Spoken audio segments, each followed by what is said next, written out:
Hello guys, कैसे हैं आप लोग। आज के इस प्रीता पहचान क्लासेस में आपका स्वागत है। आज मैं लेके आई हूँ यूजीसी नेट जेआरएफ जो जून 2025 का हमारा सीरीज चल रहा है। उस सीरीज में हम पहुँच गए थे paper 1 general paper unit 4 communication में। नहीं, आज हमारा कम्युनिकेशन का डे 2 चलेगा। कम्युनिकेशन जो हमारा यूनिट 4 का पहला पार्ट था यानी डे 1 था, उसमें हमने देखा था पूरा सिलेबस। कम्युनिकेशन का जो हमारा सिलेबस है नेट से संबंधित, और संचार क्या है जिसमें हमने उसकी अर्थ, परिभाषा, विशेषताएं एवं तत्व देखे थे और संचार की प्रक्रिया देखी थी। नहीं, और आज की इस क्लास में paper 1 general paper unit 4 communication day 2 में हम देखेंगे टाइप्स ऑफ कम्युनिकेशन और लेवल्स ऑफ कम्युनिकेशन। यानी इस वीडियो में हम जानेंगे कि संचार के कितने प्रकार होते हैं, और यह कम्युनिकेशन का सबसे इम्पोर्टेंट पार्ट है हमारा। ठीक है, और उसके बाद हम स्तर को भी देखेंगे। तो चलिए स्टार्ट करते हैं। स्टार्ट करने से पहले वही पुरानी बात कि मुझे सपोर्ट करिए, और मुझे सपोर्ट करने के लिए मेरे चैनल को लाइक करें, सब्सक्राइब करें और शेयर भी करें, ताकि मेरी बातें और भी आकांक्षियों तक पहुंच सके जो इसकी तैयारी कर रहे हैं। तो ठीक है, तो ये ज़रूर से कर दीजिएगा, और जिसने अभी तक चैनल को सब्सक्राइब नहीं किया है प्लीज़ उसे सब्सक्राइब कर दें। चलिए फटाफट अब स्टार्ट करते हैं। आज का हमारा टॉपिक टाइप्स ऑफ कम्युनिकेशन। नहीं, संचार के प्रकार को जानने के लिए सबसे पहले हमें इसको क्लासिफाइड, वर्गीकृत करना होगा। क्योंकि आपने बहुत सारे वीडियोस देखे होंगे या पहले भी आपने पढ़ाई की होगी, तो अलग अलग टाइप से कम्युनिकेशन के प्रकार आते हैं। नहीं, तो मैं भी जब पढ़ाई करती थी तो मैं भी कंफ्यूज कर जाती थी। ये प्रकार तो थे ही, फिर ये प्रकार कहाँ से आ गया, ये तो हमने जाना ही, फिर ये प्रकार कहाँ से आ गया, आदि आदि।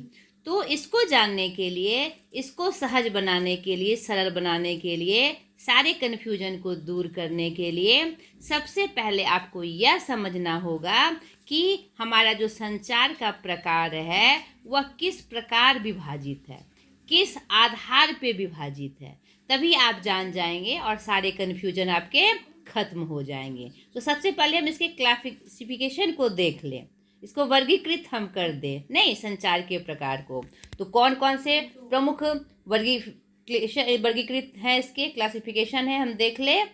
On the basis of expression method या मीडिया, यानी अभिव्यक्ति, तरीका और संचार माध्यम के आधार पर संचार को बांटा जाता है। दूसरा है on the basis of flow information, यानी सूचना प्रवाह के आधार पर बांटा जाता है।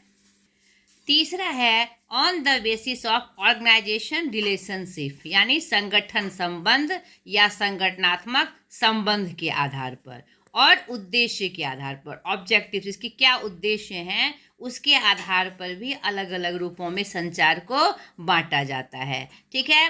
चौथा है, एक्चुअली ये इसका पार्ट नहीं है, यह बिजनेस कम्युनिकेशन में जो जो स्टेप होते हैं उसके आधार पर कम्युनिकेशन को बांटकर हम देखेंगे, क्योंकि ताकि हम कंफ्यूज ना करें। ठीक है, on the basis of business communication, उसके आधार पर संचार को किस किस रूप में बांटा गया है। तो तीनों बेसिस को जब हम जान लेंगे, 3 क्लासिफाइड में हम जान लेंगे, तो ये चौथा हमारा खुद ब खुद क्लियर हो जाएगा।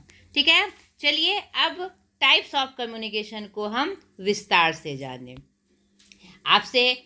आपके लिए एक और सुझाव और सलाह है कि आप कोई भी टॉपिक देखिए, कोई भी बातें समझिए तो ऊपरी ऊपरी मत समझिए, क्योंकि आपके जो प्रश्न एमसीक्यू क्वेश्चन के रूप में आएंगे, यह जो जितनी भी पंक्तियां मैं बता रही हूँ यह सब आपके लिए इम्पोर्टेंट है। आपको वो समझना है कि इन चीज़ों को क्या है या नहीं। यानी कि इसको प्रश्न के रूप में मान लीजिए, 4 ऑप्शन के रूप में आएंगे, तो आपकी पकड़ इतनी मजबूत होनी चाहिए आप देख कर उसको समझ जाए। इसीलिए मैं सारी चीज़ों को विस्तार से लेकर आती हूँ कि आप कहीं भी कंफ्यूज ना करें। जब आपके सामने प्रश्न आए तो आपको वो फटाक से समझ में आ जाए। और सुझाव के रूप में मैंने आपको बताया हुआ है कि हर एक यूनिट को पढ़ने के बाद आपको उसका MCQ क्वेश्चन कवर करना है। आपके ऐप में बहुत सारे इंटरनेट पे यूट्यूब पर आपको बहुत सारे MCQ क्वेश्चन मिल जाएंगे, आपके प्रीवियस क्वेश्चन के रूप में या अलग अलग स्टेप के रूप में। उसका प्रैक्टिस आपको निश्चित रूप से करना है। इनको आप बिल्कुल नहीं भूलिएगा। हर वीडियो में मैं ये बात आपको याद दिलाती हूँ। यह आपके लिए बहुत इम्पोर्टेंट है। आपकी तैयारी को मजबूत करने के लिए यह बेटा बहुत आवश्यक है। तो चलिए विस्तार से हम जाने। On the basis of expression method media के आधार पर मुख्यतः इसके दो प्रकार होते हैं। कौन कौन से होते हैं? एक होते हैं वर्बल कम्युनिकेशन, मौखिक संचार, और दूसरा अमौखिक संचार, यानी बोलकर नहीं। तो ध्यान से देखिए इसे। मौखिक संचार जो होगा उसके दो रूप होंगे, एक ऑरल और एक रिटन। ठीक है, मौखिक और लिखित। और नॉन वर्बल कम्युनिकेशन में जो हमारे होंगे इसके बहुत सारे पार्ट है, जैसे दृश्य संचार, ठीक है, ऑडियो मेथड, श्रव्य संचार। दृश्य संचार क्या हुआ? जैसे हम देख सकते हैं। और ऑडियो मेथड क्या हुआ? जिसे हम सुन सकते हैं। ऑडियो विजुअल कम्युनिकेशन यानी दृश्य श्रव्य संचार, जिसे हम देख भी सके और हम जिसे सुन भी सके। ये सब किसके पार्ट है बेटा? नॉन वर्बल कम्युनिकेशन के। यानी एक्सप्रेशन मेथड मीडिया के आधार पर संचार के दो भेद हुए, दो प्रकार हुए, वर्बल और नॉन वर्बल। तो चौथा इसका रूप है गेस्चर कम्युनिकेशन, यानी हाव भाव संचार, जो कि सांकेतिक होता है। नहीं, हम संकेत के आधार पर बताते हैं, संचार को कोई सूचना संचारित करते हैं, कोई बात बताने की कोशिश करते हैं। नेक्स्ट है इसमें पेसिव कम्युनिकेशन, निष्क्रिय संचार, यानी कि कोई बिना क्रिया किए, नहीं, इशारों से, शारीरिक हाव भाव से जो हम संचारित करते हैं अपने विचारों को, उसके बारे में यह बताता है। ठीक है, कम्युनिकेशन थ्रू एक्शन। अब एक्शन के थ्रू हम जो बताते हैं किसी भी विचार को, किसी भी माध्यम को एक्शन कर देकर, नहीं, जैसे कि किसी के लिए हम ताली बजाते हैं, तो ताली बजाते हैं यानी कि उसकी जीत के लिए या खुशी के लिए, उसके स्वागत के लिए एक्शन करके। हाथ हिलाना, हाय बाय करना, यानी कि मैं पहुंच गया, या बाय, विदा करने के लिए। ये कुछ एक्शन हम करते हैं अपनी बातों को पहुंचाने के लिए। नहीं, यानी कि क्रिया के माध्यम से संचार, यानी कुछ एक्शन करके हम अपनी बातों को संचरित करते हैं। तो ये सब हमारे नॉन जो वर्बल कम्युनिकेशन थे, अमौखिक संचार, उसके उदाहरण थे। अब हम देखेंगे कि इसके कुछ कुछ जो मुख्य हैं उसका उदाहरण, ताकि हम समझ सके कि यह विजुअल कम्युनिकेशन है या ऑडियो कम्युनिकेशन है, ऑडियो विजुअल कम्युनिकेशन है, आदि आदि आदि। तो आगे देखिए, इसके बारे में मैं आपको विस्तार से बता रही हूँ। अब दृश्य संचार के कुछ उदाहरण, जैसे वीडियो और movie, film, television show, online video आदि, ग्राफिक्स और चार्ट, ये सब किसके उदाहरण हैं? दृश्य संचार को, जिसे हम देखते हैं। ग्राफिक्स और chart, graph, pie chart, chart आदि, इन दृश्य सामग्री का उपयोग डेटा को स्पष्ट और आसानी से समझने के लिए किया जाता है। इन्फोग्राफिक्स, जटिल जानकारी को सरल बनाने और आकर्षक तरीके से बताने के लिए इसका उपयोग किया जाता है। यह एक टेक्निक है। ठीक है, पोस्टर और विज्ञापन, पोस्टर और विज्ञापन दृश्य संचार के प्रभावी तरीके हैं जो संदेश को तुरंत और आसानी से संप्रेषित करता है। ये सारी बातें आपको एकदम वीवीआई के रूप में याद रखनी है। ठीक है, स्क्रीनशॉट और स्क्रीन रिकॉर्डिंग, इसका उपयोग सॉफ्टवेयर या वेबसाइट के इंटरफेस को दिखाने या किसी प्रक्रिया को समझाने के लिए किया जाता है। यह सब भी किसके उदाहरण हैं? दृश्य के। ठीक है, social media, social media platform पर पोस्ट किए गए चित्र, वीडियो और मीम आदि, यह भी किसके उदाहरण हैं? दृश्य संचार के उदाहरण हैं। आगे देखिए, प्रेजेंटेशन, किसी चीज़ का प्रस्तुतिकरण, स्लाइड प्रेजेंटेशन या और अन्य दृश्य सहायता दृश्य संचार के माध्यम से जानकारी को प्रभावी ढंग से मदद करने में मदद करते हैं। ठीक है, मैप्स यानी मानचित्र, यह दृश्य संचार का एक महत्वपूर्ण हिस्सा है जो स्थानों और दिशाओं को दर्शाते हैं। GIFs नहीं, छोटी चलती हुई छवियां जिनका उपयोग संदेशों को व्यक्त करने या प्रतिक्रिया व्यक्त करने के लिए किया जाता है, जो कि अभी अभी पूरे ट्रेंड में है। नहीं, GIF का प्रयोग हम शुभकामना देने के लिए, शोक व्यक्त करने के लिए आदि बहुत प्रयोग करते हैं। इमोजी यह भी एक आधुनिक प्रक्रिया है। यह भावनाओं एवं विचारों को व्यक्त करने के लिए व्यापक रूप से प्रयोग किए जाते हैं। फोटोग्राफ नहीं, एनिमेशन जटिल अवधारणाओं को समझाने या कहानी कहने के लिए, कोई भी बातों को, कोई भी टॉपिक को एनिमेटेड रूप में बताकर उसका प्रयोग हम जिससे क्या कहते संचार के रूप में हम एकदम बहुत अच्छे से प्रयोग करते हैं। यह छोटे स्तर से लेकर बड़े स्तर तक होता है। व्हाइट बोर्ड एनिमेशन यह क्या है? यह एक ऐसा प्रारूप है जिसमें व्याख्याता के ऑडियो को किसी तरह के एनिमेटेड वीडियो द्वारा सहायता प्रदान की जाती है। यानी कुछ भी टॉपिक्स हैं, कुछ भी बातें हैं, उसे क्या किया जाता है? एनिमेटेड रूप देकर वीडियो बनाकर उसको प्रस्तुत किया जाता है और बातों को संचारित किया जाता है। क्लियर हो गया? ये सब किसके उदाहरण थे? विजुअल कम्युनिकेशन के उदाहरण थे। अब श्रव्य संचार के कुछ उदाहरण हम देख लीजिए। ये मैं उदाहरण लेकर क्यों आई हूँ आपके लिए? क्योंकि आपके क्वेश्चन में दे दिया जाएगा 3-4 उदाहरण और पूछेगा यह किसका उदाहरण है। आपको जानकारी होगी तभी तो आप बता सकते हैं। आप रट के पढ़ेंगे तो आपको कभी याद नहीं होगा। आप अपने माइंड में सेट कर लीजिए कि दृश्य संचार क्या है, श्रव्य संचार क्या है, यानी सारे पॉइंट्स को आपको क्लियर वे में जानना होगा। ठीक है? Radio, tape recorder, gramophone, telephone, loudspeaker आदि श्रव्य संचार के उदाहरण हैं।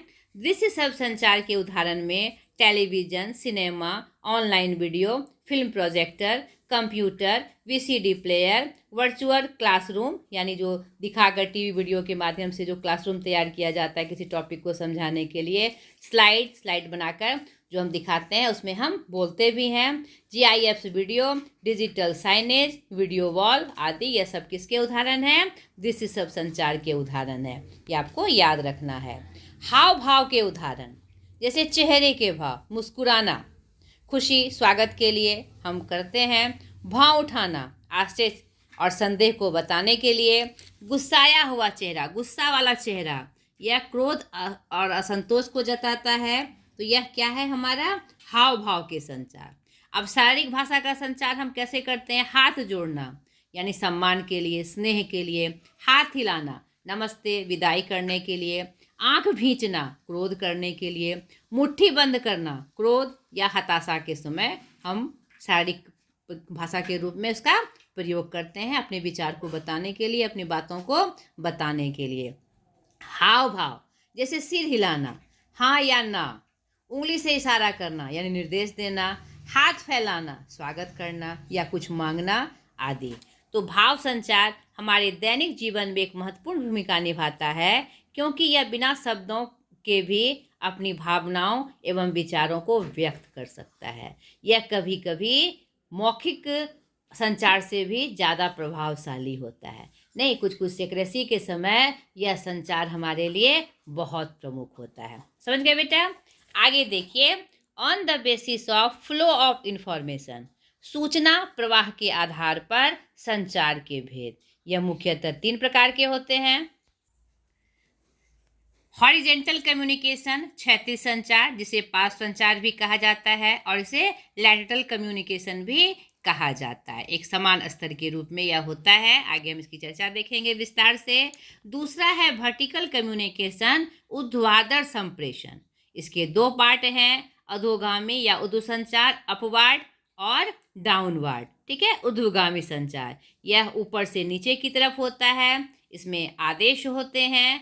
और यह ऊर्ध्वगामी संचार नीचे से ऊपर की तरफ होता है जो सुझाव के रूप में होता है, यानी प्रबंधक से लेकर नीचे कर्मचारी तक और नीचे कर्मचारी से लेकर प्रबंधक तक सुझाव जो या प्रतिक्रिया या जो भी होता है उसका एकदम अपडेट मैसेज यहाँ प्राप्त होता है। ठीक है? तीसरा है क्रॉस वाइज कम्युनिकेशन, विकर्ण संचार या तिरछा संचार जिसे डायगोनल कम्युनिकेशन भी कहा जाता है, जो कि आगे हम विस्तार से देखेंगे। तो चलिए एक एक करके फिर तीनों को विस्तार से हम जाने। क्षैतिज संचार संगठन में एक ही स्तर पर काम करने वाले कर्मचारियों के बीच होने वाली बातचीत है। विचार हैं, क्षैतिज संचार के विभिन्न हिस्सों में समन्वय, सहयोग और सूचना साझा करने में मदद करता है। यहाँ पर क्षैतिज संचार के रूप में आपको ये बात याद रखनी है, यह एक समान स्तर पर काम करने वाले कर्मचारियों, लोगों के बीच संचरित होता है। दूसरे शब्दों में इसको हम देख लें, क्षैतिज या पार्श्व संचार एक समुदाय, सहकर्मी, समूहों, विभागों या किसी संगठन की इकाइयों के लोगों के बीच जानकारी, विचारों या भावनाओं का आदान प्रदान या साझा करना है, जो गतिविधियों, प्रयासों के समन्वय के उद्देश्य से एक दूसरे के समान पदानुक्रमित स्तर पर या उसके आसपास है। यानी कि यह संचार किसके बीच किया जाता है? जो एक समान पद पर हो, नहीं या उसके आसपास हो। ठीक है, इस बात का आपको ध्यान रखना है, क्योंकि तीनों पार्ट को अब समझना आपके लिए बहुत आवश्यक है। आपको उदाहरण में पूछा जाएगा यह किसका या कौन सा संचार है, तो आपको उसका पूरा नॉलेज होना चाहिए कि इसको हम कैसे समझे कि यह कौन सा है। नहीं हॉरिजेंटल है, वर्टिकल है या क्रॉस वाइज है, यह आपको उदाहरण से समझ में आना चाहिए। तो इसके मेन थीम को आप समझ जाएंगे बेटा, तो फिर आपको कन्फ्यूजन नहीं होगी। ठीक है, यह एक समान पद पर जो स्थापित हैं उसके बीच होता है, या उसके आसपास के स्तर के भी हो उसके बीच होता है, या किसी समान उद्देश्य या लक्ष्य को पूरा करना। इसका उद्देश्य क्या है? समान लक्ष्य को पूरा करना। यह संचार औपचारिक एवं अनौपचारिक हो सकता है, यानी फॉर्मेलिटीज, यानी हर तरह से फॉर्मल होकर या अनौपचारिक होकर भी, इनफॉर्मल होकर भी। अब इसके उदाहरण से और स्पष्ट हो जाएगा आपको। सहकर्मियों के साथ बातचीत, चाय कॉफ़ी मेज पर या साधारण मीटिंग के समय या किसी भी समय सहकर्मियों के साथ जो बातचीत होगी वह क्षैतिज संचार के उदाहरण है, लेकिन एक ही स्तर पर। ईमेल या मेमो, ज्ञापन भेजना, अपने स्तर के, यहाँ पर आपको याद रखना है ये सब माध्यम हैं, नहीं संचार के प्रकार हैं, इस रूप में हैं, लेकिन यह एक समान सदस्यों के बीच होगा। इस बात का आपको ध्यान रखना है। टीम मीटिंग, एक ही स्तर या लोगों के बीच। सोशल मीडिया पर कोई भी चैटिंग हो, कोई भी मैसेजेज हो, यह भी एक समान स्तर के लोगों के बीच। वीडियो, प्रेस विज्ञप्ति, सार्वजनिक वेबसाइट, पत्रक और फ्लायर्स, दृश्य पहचान जिसमें लोगो, ग्राफ्स और क्या कहते हैं कैरेक्टर को हम लोग दिखाते हैं, नहीं चार्ट को दिखाते हैं। हाव भाव के संचार जो हमने देखा, यह सब हमारे किसके अंतर्गत आ सकते हैं? क्षैतिज संचार के अंतर्गत आ सकते हैं, शारीरिक भाषा भी।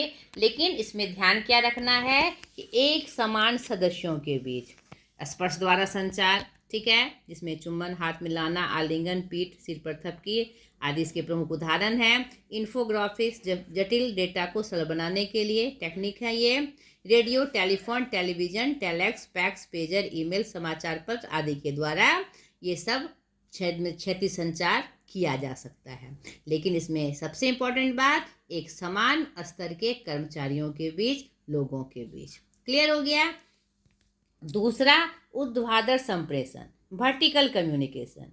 यह संप्रेषण संगठन के भीतर सूचना, कार्य और अनुरोधों का ऊपर यानी कर्मचारी से प्रबंधन तक, या नीचे प्रबंधन से कर्मचारी तक की ओर पदानुक्रमिक रूप से प्रभावित करता है। यानी जैसा उसका पद है उसी के अनुसार क्रम से प्रभावित करता है। यानी यह एक व्यावसायिक संचार रणनीति है जिसमें सूचना, कार्य, अनुरोध वरिष्ठ प्रबंधन और निचले स्तर के कर्मचारियों के बीच ऊपर से नीचे की ओर बढ़ते हैं। क्लियर हो गया? अब इसके उदाहरण को हम देख ले। ऊपर की ओर कर्मचारी से प्रबंधन तक सुझाव, शिकायतें या प्रगति रिपोर्ट। यह संचार जो होगा यह ऊपर की ओर होगा।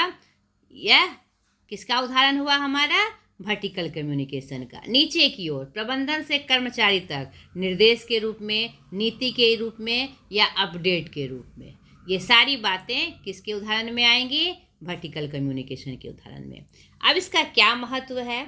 यह सुनिश्चित करता है कि सभी कर्मचारी संगठन के लक्ष्यों और उद्देश्यों से अवगत हों। यह कर्मचारियों को अपनी राय और प्रतिक्रिया व्यक्त करने का अवसर प्रदान करता है। यह संगठन के भीतर एक मजबूत और प्रभावी संचार प्रणाली स्थापित करता है, क्योंकि इसमें सीधा संबंध ऊपर से नीचे और नीचे से ऊपर होता है। अब आपके मन में आ रहा होगा कि यह क्षैतिज से किस प्रकार अलग है, तो यह बात आपको याद रखनी है। क्षैतिज संप्रेषण एवं उर्ध्व संप्रेषण में जो प्रमुख अंतर है कि क्षैतिज संप्रेषण समान स्तर के लोगों के बीच होता है, जबकि ऊर्ध्वाधर संप्रेषण पदानुक्रमिक स्तरों के बीच होता है, यानी ऊपर से नीचे तक, नीचे से ऊपर तक अपने पद के क्रम के अनुसार इसमें होता है। यह बात आपको विशेष रूप से याद रखनी है। तीसरा, विकर्ण तिरछा संचार, क्रॉस वाइज कम्युनिकेशन, जिसे डायगोनल कम्युनिकेशन भी कहा जाता है। यह एक प्रकार का व्यावसायिक संचार है जो संगठन के भीतर विभिन्न विभागों या स्तरों के बीच होता है, जहां लोग सीधे पदानुक्रमिक रूप से जुड़े नहीं होते। दूसरे शब्दों में, यह क्षैतिज संचार और ऊर्ध्वाधर संचार के बीच का मिश्रण है। यह सबसे इम्पोर्टेंट रूप से आपको याद रखना है। क्षैतिज संचार क्या था? एक स्तर के समान अधिकारियों कर्मचारियों के बीच। नहीं, वर्टिकल हमारा क्या था? ऊर्ध्वाधर, ऊपर से नीचे, नीचे से ऊपर के कर्मचारियों के बीच। लेकिन इसमें ऐसा कोई बंधन नहीं है, यह दोनों का मिश्रण है। यानी एक समान कर्मचारियों के बीच भी हम कर सकते हैं, या फिर ऊपर से नीचे भी कर सकते हैं, नीचे से ऊपर भी कर सकते हैं। यानी अपने पद के क्रम के अनुसार जिस रूप में जुड़े हो वह, इसमें जरूरी नहीं है कि वही करेगा, इसमें कोई एक दूसरे को संचार कर सकता है। ठीक है। उदाहरण, एक सॉफ्टवेयर डेवलपर उत्पाद की जरूरतों और स्थिति को बेहतर ढंग से समझने के लिए मार्केटिंग मैनेजर के साथ सहयोग कर सकता है, भले ही वे अलग अलग विभागों से हो। इसमें यह आवश्यक नहीं है, एकदम ये अनिवार्य नहीं है कि आप किस स्तर के लोगों पे अपना संचार, अपना विचार संचारित कर रहे हैं। ठीक है। एक सेल्समैन उत्पादन प्रबंधन के सीधे ग्राहक की आवश्यकता के अनुसार उत्पाद डिजाइन को संशोधित करने का अनुरोध कर सकता है। एक सेल्समैन भी मैनेजर को कर सकता है। ठीक है। अंतर विभागीय बैठकें इसके उदाहरण है। परियोजना दल, जिसमें विभिन्न प्रकार के कर्मचारी, विभिन्न विभाग के कर्मचारी शामिल होते हैं। ठीक है बेटा। फीडबैक और प्रदर्शन समीक्षा, यानी फीडबैक देने के लिए और जो प्रेजेंटेशन होता है उसमें जो सारे स्तर के जो लोग बैठते हैं मीटिंग के रूप में, वह भी इसके अंतर्गत आता है। क्रॉस फंक्शनल प्रशिक्षण और कार्यशालाएं, जो विभिन्न प्रकार के फंक्शन को कार्यान्वित करने के लिए जो प्रशिक्षण दिए जाते हैं और जो वर्कशॉप आयोजित की जाती है, वह भी इसके उदाहरण के अंतर्गत शामिल है। ठीक है। इसका क्या महत्व और लाभ है? समझ को बढ़ावा, नवाचार में वृद्धि, बेहतर निर्णय लेना, क्रॉस फंक्शनल फ्रेमवर्क को बढ़ावा देना, संगठनात्मक संस्कृति में सुधार, कर्मचारी सशक्तिकरण और साक्ष्यों को तोड़ना और पारदर्शिता में वृद्धि। क्योंकि यह एक ऐसा संचार माध्यम है जिसमें सारे कर्मचारी एक दूसरे के समक्ष होते हैं, आपस में जो कोई भी पारदर्शिता है वह नहीं रहती। लोग अपना पर्सनल साइलो इफेक्ट को कायम नहीं रख सकते, अपना अपना छिपित रूप से कुछ नहीं रख सकते, सारी बातें सबके सामने होती है। इसके कुछ नुकसान भी हैं, क्योंकि इसमें पारदर्शिता की कमी होती है।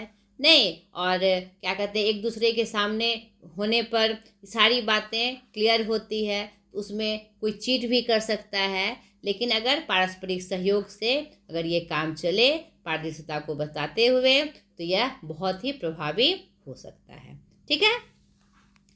तीसरा, on the basis of organisation relationship, संगठन संबंध या संगठनात्मक संबंध के आधार पर, या on the basis of objectives, उद्देश्य के आधार पर। दोनों रूप में हमने बताया था, चाहे उद्देश्य पूछे चाहे संगठनात्मक संबंध पूछे, उस आधार पर संचार के दो प्रमुख भेद हैं, औपचारिक संचार और अनौपचारिक संचार। ये हमने पहले, ये इन शब्दों को हमने पहले भी जाना है कि औपचारिक संचार में कुछ फॉर्मेलिटीज़ होती है और अनौपचारिक में फॉर्मेलिटीज़ नहीं होती है। यह संचार के रूप में हमारे सामने, हमने पत्र भी पढ़ा है, औपचारिक अनौपचारिक। नहीं पढ़ा है ना, जो फॉर्मल जिसमें कुछ सिस्टम, कुछ नियमों का पालन करना होता है, और अनौपचारिक जो हम रिश्तेदारों नातेदारों को करते हैं उसमें कोई फॉर्मेलिटीज पूरी नहीं की जाती है। तो संचार में भी सेम वही प्रारूप होगा, ठीक है। औपचारिक में कुछ फॉर्मेलिटीज निभानी होगी और अनौपचारिक में कोई फॉर्मेलिटीज निभानी नहीं होगी। तो चलिए एक एक करके हम इसे भी जान लें। औपचारिक संचार।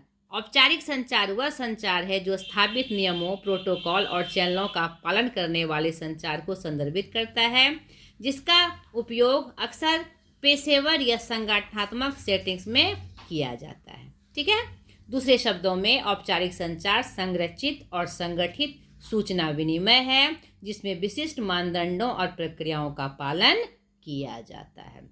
यानी सब कुछ संरचित होता है, कंस्ट्रक्टेड होता है और संगठित, ऑर्गेनाइज्ड होता है। नहीं, यह कुछ भी हम उसमें अपना नियम नहीं लगा सकते हैं। यह पहले से उसके प्रोटोकॉल बने हुए हैं, कंस्ट्रक्शन बना हुआ है, ऑर्गेनाइजेशन बना हुआ है, जिसका पालन करना, जिसके नियम को मानना बहुत ही आवश्यक होता है।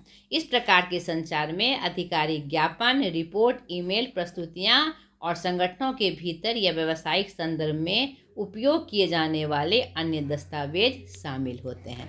प्रमुखता से, इम्पोर्टेंट रूप से, जैसे तैसे नहीं। इसकी विशेषताएं स्पष्ट एवं सटीक भाषा में ही आप क्या कहते हैं इसको संचारित कर सकते हैं, अपनी विचार या अपनी बातों को रख सकते हैं। इसका संरक्षित प्रारूप होता है, एकदम बटा हुआ, एकदम कंस्ट्रक्टेड, जो इसका प्रारूप इसमें बताना होता है। और इसके कुछ औपचारिक चैनल्स होते हैं। नहीं, संचार आमतौर पर स्थापित चैनलों के माध्यम से होता है, जैसे आधिकारिक ईमेल पते, ईमेल रिपोर्टिंग, संरचनाएं या निर्दिष्ट बैठकें। ये सब इसके प्रारूप को संचारित करने के प्रमुख एजेंडा है, ठीक है। दस्तावेजीकरण, इसे रिकॉर्ड रखने के लिए, भविष्य में संदर्भ के लिए दस्तावेज को सुरक्षित रखा जाता है। ये सब इसकी कुछ विशेषताएं हैं हमारे औपचारिक संचार के, नहीं फॉर्मल कम्युनिकेशन की, जो बहुत आवश्यक है। ये आपको एक एक पॉइंट आपको विशेष रूप से याद रखनी है।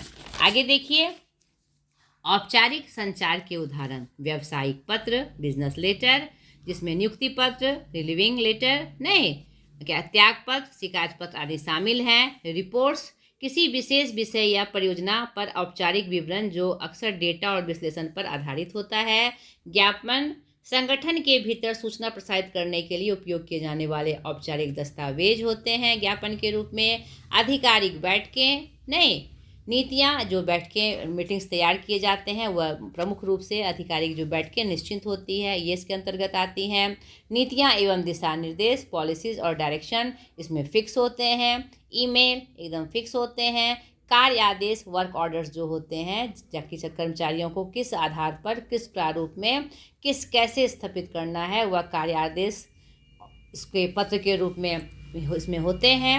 पद विवरण, नौकरी विवरण, सत्यापन, किसी व्यक्ति या दस्तावेज की सत्यता पुष्टि करने के लिए औपचारिक दस्तावेज, यानी जितने भी चीज़ इसके अंतर्गत आएंगे वह एकदम फॉर्मल रूप में तैयार होंगे। नहीं, प्राधिकरण पत्र है जो औपचारिक अधिकार देने के लिए होते हैं। प्रस्तुतियाँ, प्रेजेंटेशन, समाचार बुलेटिन, ठीक है, ये सब डिजिटल फॉर्म आदि, ये सब किसके उदाहरण हैं हमारे फॉर्मल क्या कहते हैं कम्युनिकेशन के, जो कि एकदम प्रारूप में एकदम उपयुक्त रूप से तैयार किए जाते हैं, ठीक है। संगठन के भीतर समाचार और आगामी घटनाओं की घोषणा करने के लिए उपयोग किए जाने वाले बुलेटिन का इसमें प्रयोग किया जाता है।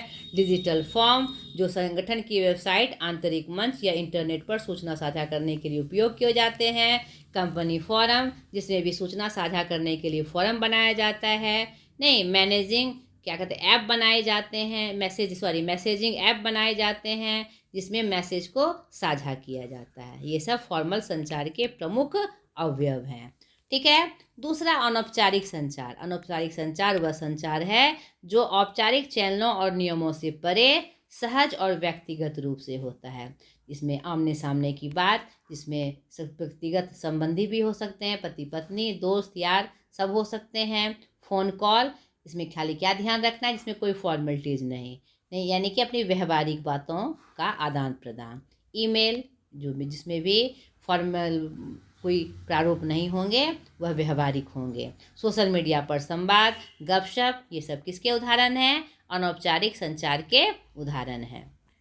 इनके अलावे भी कुछ संचार के नाम हमारे सामने आते हैं, वह भी आप जान लीजिए ताकि आप कंफ्यूज ना कर सकें। ठीक है, जिसमें पहला प्रमुख कम्युनिकेशन है मेटा कम्युनिकेशन। आप बार बार इसको सुनते होंगे। अब ये मेटा कम्युनिकेशन क्या है? यह संचार के बारे में संचार है, यानी जो संचार हमारे बीच हो रहा है, दो व्यक्तियों के बीच, दो संस्थाओं के बीच, दो समुदायों के बीच, तो वह उस संचार में वह संचार सही रूप से प्रसारित हो रहा है या नहीं हो रहा है, आपको बातें समझ में आ रही है, नहीं आ रही है, या सही दिशा में है या नहीं है, उसको बताने के लिए जो संचार किया जाता है वह हमारा क्या है? मेटा कम्युनिकेशन, मेटा संचार है। ठीक है, यानी कि संचार का संचार, इसका शाब्दिक अर्थ क्या हुआ? संचार का संचार, संचार के बारे में संचार, यानी कि हम कैसे संवाद कर रहे हैं इसके बारे में बात करना, या अपने संचार का अर्थ क्या है इस पर चर्चा करना। मेटा कम्युनिकेशन मौखिक, गैर मौखिक या व्यवहार संकेतों में हो सकता है। यह बात भी आपको प्रमुखता से याद रखनी है। यानी मेटा कम्युनिकेशन एक द्वितीयक संचार है जिसके बारे में बताया जाता है कि सूचना की व्याख्या कैसे की जाती है। अब आप कंफ्यूज नहीं करेंगे, ये शब्द जो आपके सामने आएगा या कोई उदाहरण दे के पूछा जाएगा तो आपको इससे संदर्भित बात याद रखनी है। नहीं, तब आप समझ सकते हैं कि वह मेटा कम्युनिकेशन के अंतर्गत आता है या किसी और कम्युनिकेशन का पार्ट है। इसलिए बेटा मैं डिटेल से कम्युनिकेशन के प्रकार को लेकर आई हूँ, या किससे संदर्भित है, नहीं इसके विषय के अंतर्गत कौन सी बातें आती है या किसके पार्ट के रूप में है, कौन से भाग के रूप में है, इसकी पूरी जानकारी आपको होनी चाहिए ताकि आप देखकर ही पहचान सके यह कौन सा कम्युनिकेशन है।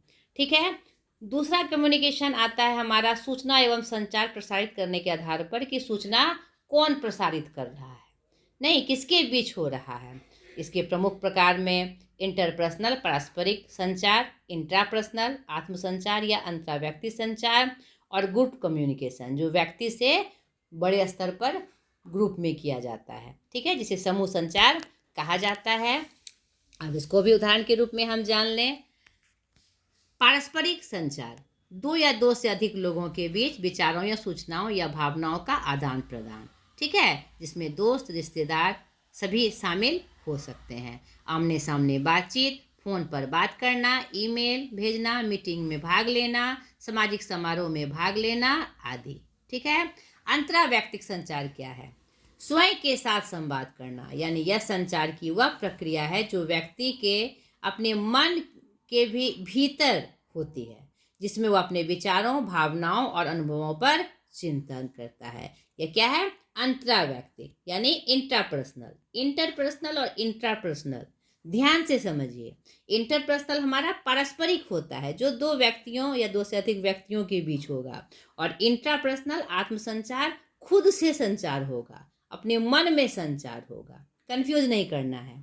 ठीक है, इसके उदाहरण क्या है? आत्मचर्चा, आत्मविश्लेषण, निर्णय लेना, योजना बनाना या अपने विचारों को व्यवस्थित करना। इसमें अंतर, चाहे वह पारस्परिक संचार हो, इंटरपर्सनल हो या इंट्रापर्सनल हो, दोनों अपने आप में प्रभावी है, क्योंकि इंटरपर्सनल पारस्परिक संचार में एक कुशल संचारक अपने आप को एक दूसरे के माध्यम से अपने कौशल को बढ़ा सकता है, और इंट्रा यानी कि आत्म संचार में भी वह खुद को अपने आप को व्यवस्थित कर कर संचार के योग्य बना सकता है। तो दोनों का अपना अपना महत्व है। तीसरा है समूह संचार, 3 या उससे अधिक लोगों के बीच समूह में। उदाहरण, कक्षा में व्याख्या, चर्चा, टीम मीटिंग, समूह अध्ययन, दोस्तों के साथ छुट्टी योजना बनाना, सामुदायिक बैठक, केंद्र की बैठक, समूह ईमेल, सहायता समूह, सेवा समूह आदि। ये चीज़ें मैंने आपको क्या कहते हैं संचार के प्रकार के रूप में भी बताई, और यही हमारा स्तर के रूप में भी आएगा जो कि हम आगे देखेंगे। तो आप कंफ्यूज ना करें, अगर ये प्रकार के रूप में आए तो इसको हम प्रकार के रूप में जानेंगे, और यह स्तर के रूप में आए तो हम इसे स्तर के रूप में जानेंगे। दोनों एक ही चीज़ है, इसलिए मैं दोनों रूप में इसे लेकर आई हूँ। अब इस वीडियो का second part, level of communication, जो सिर्फ हमारे इसके स्तर को बताता है, जो मुख्यतः 5 तरह के होते हैं, कहीं कहीं 4 का वर्णन होता है। सिर्फ आपको स्तर समझ जाना है कि किस किस रूप में संचार हो सकता है, ठीक है। यही उसका स्तर होता है, ठीक है। इसको प्रकार के रूप में भी आप जाने और स्तर के रूप में भी जाने। तो मुख्यतः 5 स्तर हैं। अंतर्वैयक्तिक संचार, इंटरपर्सनल कम्युनिकेशन, नहीं जो व्यक्ति अपने अंदर करता है, इससे पहले हमने इसको जाना, इसीलिए मैं प्रकार के रूप में मैंने इसको विस्तार से इसे समझाया। यह खुद के मन को व्यवस्थित करने के लिए अपने आप का संचार होता है। पारस्परिक या अंतर्वैयक्तिक संचार, ये भी हमने जाना, 2 व्यक्तियों, दोस्तों, पति पत्नी या किसी भी के बीच यह होता है पारस्परिक विचार को संचारित करने के लिए। मध्य संचार, यह संचार का एक स्तर है। यह संचार का एक ऐसा स्तर है जहां संचार के लिए किसी माध्यम का उपयोग किया जाता है, जैसे कि फ़ोन, ईमेल या सोशल मीडिया, ठीक है। ये बात आपको याद रखनी है। व्यक्ति में समूह संचार, इसके बारे में हमने पीछे जाना, व्यक्ति से समूह संचार, यानी एक व्यक्ति पूरे समूह में अपने बातों, विचारों, भावनाओं को संचारित कर सकता है। इसके उदाहरण भी हमने देखे। क्लास का व्याख्यान जो होता है, या कोई समूह में जब हम कोई भाषण देते हैं उस रूप में, नहीं टेलीविज़न के रूप में, मतलब एक चीज़ से दूसरे तक विशेष रूप से संचारित, जो हमने पीछे देखा। 5वां इसका स्तर है मास कम्युनिकेशन। यह संचार का सबसे व्यापक स्तर है, जहां एक संदेश को बड़ी संख्या में लोगों तक पहुंचाया जाता है, जैसे कि टीवी, रेडियो, अखबार आदि। ये सब किसके पार्ट हैं? मास कम्युनिकेशन के। क्लियर हो गया? तो आपको कंफ्यूज नहीं करना है। अंतर्वैयक्तिक संचार के अंतर्गत क्या आएगा, पारस्परिक या अंतर्वैयक्तिक संचार के अंतर्गत क्या रूप आएगा। मध्य संचार में कोई ना कोई मीडियम होगा। व्यक्ति से समूह संचार, समूह में कैसे हम अपने संचार को प्रसारित करते हैं, एक व्यक्ति पूरे समूह को कैसे अपने विचार और बातों को संचारित कर सकता है, वह व्यक्ति या समूह संचार के रूप में आता है। और जन संचार के रूप में, मास कम्युनिकेशन के रूप में टीवी, रेडियो, अखबार आदि, जो कि एक बड़े स्तर पर समाचार को, अपने बातों को पहुंचा सकता है। अब समूह संचार और जन संचार में अंतर समझ लीजिए कि एक व्यक्ति समूह में संचार पहुंचाना और जन संचार क्या, वह बड़े स्तर पर किसी भी मीडियम के माध्यम से या किसी भी व्यक्ति के माध्यम से बड़े स्तर पर पूरे बहुत दूर दूर तक संचारित करना, ठीक है। ये दोनों का प्रमुख अंतर था। ये 5 प्रमुख स्तर थे हमारे कम्युनिकेशन के। और लास्ट आपका जो मैंने बिजनेस कम्युनिकेशन बताया, वह भी जो हमने प्रकार पढ़े उसी के अंतर्गत आ गया। थोड़ा सा डिफरेंट मैं आपको बता दूं, व्यवसाय कम्युनिकेशन आपका अलग से बताया जाता है, तो वही सब चीज़ें होती है। तो थोड़ा सा हम इसको जान लें एक क्या संकेत के रूप में, ताकि आप कंफ्यूज ना करें, क्योंकि कम्युनिकेशन के जो प्रकार आए या इसी के अंतर्गत आ गए, लेकिन आपके बिजनेस का जो सेटअप होता है उसके कम्युनिकेशन में क्या क्या सेटअप होते हैं उसे आप सांकेतिक रूप में देख लीजिए, ठीक है। तो इसमें इंटरनल कम्युनिकेशन और एक्सटर्नल कम्युनिकेशन 2 इसके प्रमुख पार्ट होते हैं किसी भी बिजनेस कम्युनिकेशन के, ठीक है।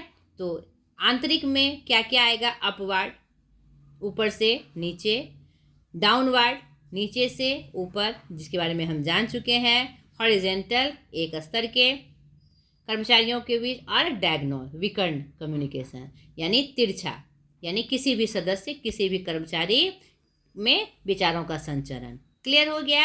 और एक्सटर्नल कम्युनिकेशन में हमारा बाह्य संचार, ठीक है, वो आता है जिसमें कस्टमर कम्युनिकेशन, कस्टमर के बीच जो संवाद होगा, जो संचार होगा, जो विचार विनिमय होगा।